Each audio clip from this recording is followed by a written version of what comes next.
নমস্কার, গুরু কৃপাহি কেবলম। আমি নক্ষত্রের ফলাফল 27টা নক্ষত্র, একটা একটা করে নক্ষত্রের ফলাফল নিয়ে আপনাদের আমি আলোচনা করছি। বিগত কয়েকদিন আগে 5 নম্বর নক্ষত্র মৃগশিরা নক্ষত্র নিয়ে আলোচনা করেছি। অশ্বিনী, ভরণী, কৃত্তিকা, রোহিণী, মৃগশিরা এই 5 নম্বর নক্ষত্র নিয়ে আলোচনা করেছি।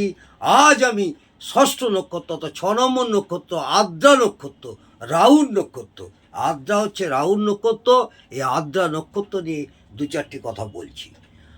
আদ্রা নক্ষত্রে জন্মগ্রহণ করলে কোনো জাতক জাতিকা যদি আদ্রা নক্ষত্রে জন্মগ্রহণ করে বা তারা জ্ঞানী হয় কর্মক্ষমতা অনেক বেশি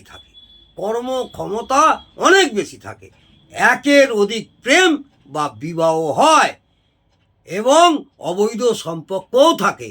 দয়া মায়া মমতা বেশি থাকে, এদের দয়া মায়া মমতাও বেশি থাকে। বিপরীত লিঙ্গের প্রতি আকর্ষণ থাকবে। আদ্রা নক্ষত্রে জন্মগ্রহণ করলে এই সব জাতক জাতিকাদের বেশিরভাগ সময় বিপরীত লিঙ্গের প্রতি আকর্ষণ থাকবে। লোভী, পাপ কার্যে জড়িয়ে পড়ে।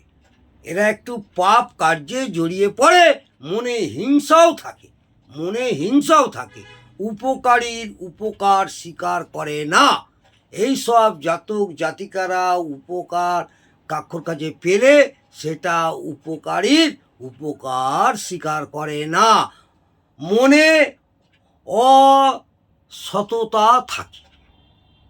সততার অভাব থাকে, সর্বদা আনন্দে থাকতে পছন্দ করে। এই সব জাতক জাতিকারা সর্বদা আনন্দে থাকতে পছন্দ করে। অপরের বুদ্ধিতে চালিত হয়, রাগী বা ক্রোধী হয়। পারিবারিক সুখের অভাব হয়। গান বাজনা পছন্দ করে, পরিষ্কার পরিচ্ছন্ন পছন্দ করে। যে কোনো কাজ খুব তাড়াতাড়ি নকল করে নেওয়ার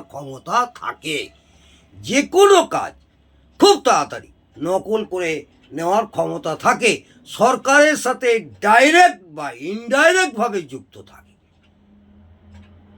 এইসব জাতক জাতিকারা সরকারের সঙ্গে ডাইরেক্ট বা ইনডাইরেক্টভাবে যুক্ত থাকে।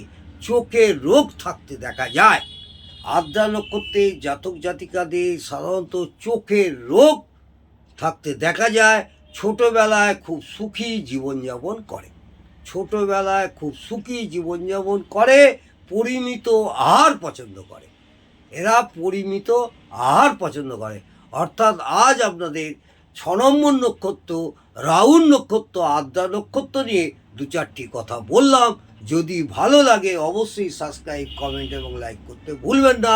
আগামী দিনে 7ম নক্ষত্র অর্থাৎ পুনর্বসু নক্ষত্র, এই 7 নম্বর নক্ষত্র নিয়ে, এই পুনর্বসু নক্ষত্র বৃহস্পতির নক্ষত্র নিয়ে আলোচনা করব।